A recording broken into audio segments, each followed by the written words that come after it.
Chapter 8. On your order, I pursued the princes and the Fang brothers for 70 li, all the way to the Triple Crossroads, but failed to catch up with them. I made inquirers along the way, but no one had seen them. I had to return. He reported, "My unfilial sons and those 2 rebellious officials have been lucky this time. You may retire now. We'll discuss this further tomorrow."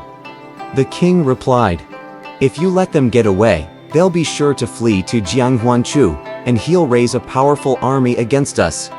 Daji reminded him after Huang Feihu had left. "Since Grand Tutor Wenzhong's far away at the front, let's dispatch Yin Pobai and Lei Kai with 3,000 cavalrymen to pursue them through the night. We must kill the plant by uprooting it, so as to prevent any calamity." "You're right. This is just as I wish," King Zhou said, and gave the order. Yin Pobai and Lei Kai lead 3,000 flying horsemen to seize the 2 princes without delay. Huang Feihu was alone in his rear hall. The kings acted improperly. People are grumbling and heaven's dissatisfied. The state will collapse into chaos and no one will be able to live in peace. He thought to himself, "What shall I do now?" His meditation was interrupted when the arrival of Generals Yin and Lei was announced. "I've just come back from the court. What is it that you want?" Huang Feihu asked when the 2 entered and greeted him. "By order of His Majesty, we must take 3,000 flying horsemen to pursue the princes and the Fang brothers and put them to death." They reported, "We've come for men and equipment. If they capture the princes, then all my efforts will have been in vain." Huang Feihu thought to himself and said, "It's late now.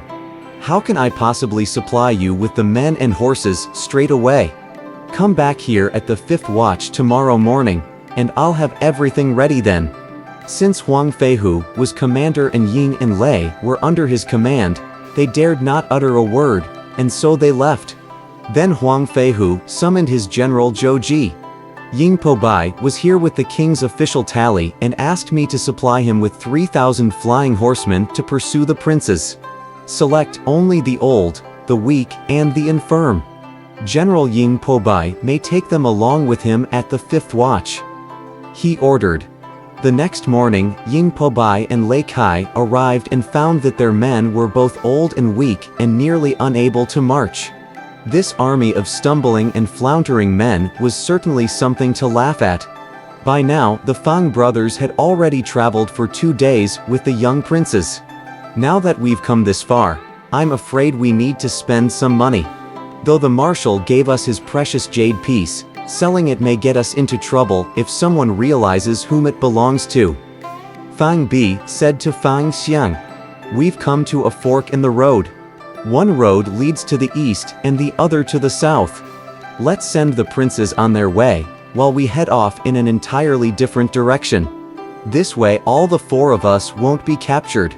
"You're right, brother." Fang Xiang agreed. Fang Bi then turned to the 2 princes. "There's something we have to tell you, Your Highness. Though we're loyal and brave, we're crude and uncultivated. When we saw you wrongly treated, we became infuriated and fled with you from Zhaoga. In doing so, we declared our rebellion against the king. However, we didn't bring enough money to defray the expenses for our journey. What shall we do? Though Marshal Huang's given us his jade piece, we can't sell it for fear that the secret will be discovered," he said and suggested. "After thinking it over, we've decided that it'll be safer if we go our own ways. We apologize for not accompanying you all the way." "You're right, generals, but we're too young to find our own way. What shall we do?" asked Ying Jiao. "This road leads to East Lu, and that to the South Grand Dukedom. Both are busy highways full of travelers, and you needn't worry about losing your way." Fang Bi reassured them. "Where will you 2 generals go? When shall we meet again?" Ying Jiao asked. "We'll take refuge in any dukedom that'll take us in, and join your vanguard when your army starts advancing towards Zhaoga." Fang Xiang replied. The 4 of them bade farewell to each other in tears. Which way will you take, brother? Ying Jiao asked. As you please, brother. Ying Hong replied. I'll head for East Lu, and you can make your way to the south. When I speak with grandfather, I'll tell him about mother's sufferings, and he'll certainly mobilize his troops. I'll inform you of our route, and you may join us in the attack on Jiaoge. We'll take Daji alive to get our revenge. Don't forget this, brother. Ying Hong nodded and wept. He said, Brother, when shall we meet again? They burst into tears and set off on their separate ways. Ying Hong's tears did not dry as he walked alone on his way. He was young and brought up with every possible comfort in the palace, had never experienced the hardships of travel. He walked in fits and starts, and before long became both hungry and tired. When he was living in the palace, he wore nothing but satin and ate only the finest delicacies, and certainly never had to beg anyone for anything. When he arrived in a small village, his hunger led him to a home where he saw the family eating dinner. He walked in. Bring over food. Let the prince eat. He ordered. When the family looked up and saw him in red satin, both smart and gallant, they hurriedly stood up. Take a seat, please, and we'll bring you food. They said with respect and put more rice and dishes on the table for their unexpected guest. Ying Hong sat down to his meal. He soon finished and stood up. I'm sorry to trouble you for this meal, and hope that I'll be able to repay your kindness someday. He said gratefully. Where are you going? Where do you come from? What's your honorable surname? The cottagers asked him. I'm the younger son of King Zhou. My name's Ying Hong. I am now heading south to see a Chengyu, the South Grand Duke. He told them. When they learned that the boy was a prince, they immediately knelt down on the ground and kowtowed. Your Highness, please pardon us for not offering you a warm welcome, as we were ignorant of your honorable arrival in our village. Does this highway lead to the South Grand Dukedom? Ying Hong asked. Yes, it does, Your Highness. They replied. Ying Hong set out again on his way. He could only manage to cover 20 or 30 li that day. Accustomed to all the comforts of the palace, he was naturally unable to walk very far.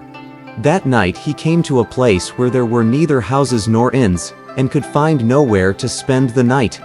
He was just beginning to get agitated when he spotted an ancient temple that stood in a dense forest of pine trees, 2 or 3 li ahead of him. He raced towards it and discovered a board set horizontally over the gate. From the characters carved on it, Ying Hong learned that this was the temple of Emperor Shongyun. He entered and knelt down before the image of the ancient emperor. You were a virtuous and saintly emperor. You taught the people how to make clothing, to observe the rites and laws, and to conduct themselves in the marketplace. You were honored and respected by all the people. I belong to the 31st generation of the Shang dynasty, and am the son of King Zhou. My father has behaved improperly, killing his wife and then trying to kill his sons. I have chosen to flee from these woes and must spend the night in your temple.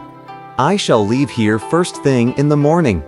If you are kind enough to protect me for the night, I shall rebuild your temple and recast your image in gold. He prayed. He was so tired from the day's walking that he collapsed in front of the image and fell fast asleep. Meanwhile, Ying Jiao made his way towards East Lu, but had traveled only 40 or 50 li before dusk fell. He found himself in front of a grand tutor's mansion, as he could tell from the board hanging on the gate. As this is the home of a high official, I can rest for the night here and resume my journey early tomorrow morning. Ying Jiao thought and called out. Is anybody home? But no one answered. He entered the compound and heard someone sighing deeply over a poem. As Prime Minister for years, loyalty still wells up in my heart. For the benefit of the state. Never once did I act for personal gain. A sudden specter appears in the palace. The innocent turn into ghosts. Retired, I care still for the kingdom. Sadly, I watch the downfall of this reign. Ying Jiao listened and then asked once again. Is anybody home? "Who is that?" called a voice from inside. It was dark out by then, and neither of them could see clearly. "I'm just passing through on my way to visit a relative.